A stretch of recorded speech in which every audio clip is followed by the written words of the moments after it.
এইখানে চ্যাট জিপিটিতে বাংলাদেশের 2026 সালে কোরবানি ঈদুল আজহা আর কি পালিত হয়েছে 28শে মে বৃহস্পতিবার। আর এখানে সামগ্রিক প্রমাণ হচ্ছে 10 জিলহজ। তো 10 জিলহজ বা ইংরেজি তারিখ কত সেটা বের করলে তো হয়, তাই না?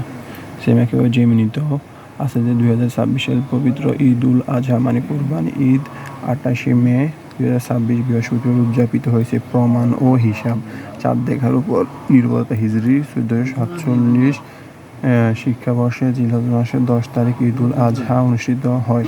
চাঁদ দেখার উপর নির্ভর করে আন্তর্জাতিক জ্যোতির্বিজ্ঞানী ও বাংলাদেশ সরকারি ছুটির তালিকা অনুযায়ী 2026 সালে জিলহজ মাসের 10 তারিখ ছিল। তাহলে কি অনুযায়ী 2026 সালে জিলহজ মাসের 10 তারিখ ছিল 28শে মে বৃহস্পতিবার। তারপরে এখানে আরও ছুটি ও সরকারি ছুটি ও আন্তর্জাতিক ক্যালেন্ডার মুসলিম সরকারি হিসেবে অনুযায়ী, তাইলে আমরা প্রমাণ হইল যে 28শে মে 2026 সালে কোরবানি হয়েছে, রাইট? তবে এটার পরে কোরবানি হয়েছে 28শে মে, কিন্তু আমরা সেফ থাকার জন্য ধরলাম 1ই মে, ঠিক আছে?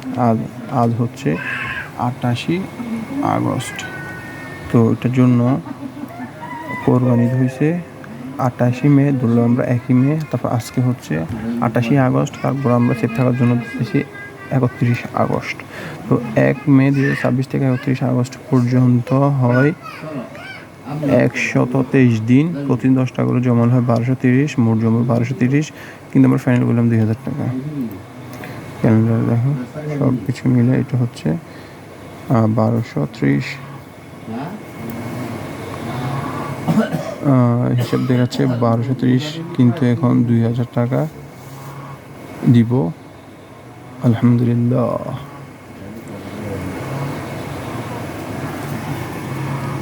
সেখানে দাঁড়ালো কি 1ই মে 2026 থেকে 31 আগস্ট 2026 পর্যন্ত 123 দিন হয়। প্রতিদিন 10 টাকা করে জমালে 123 গুণ 10 মানে 1230 হয়।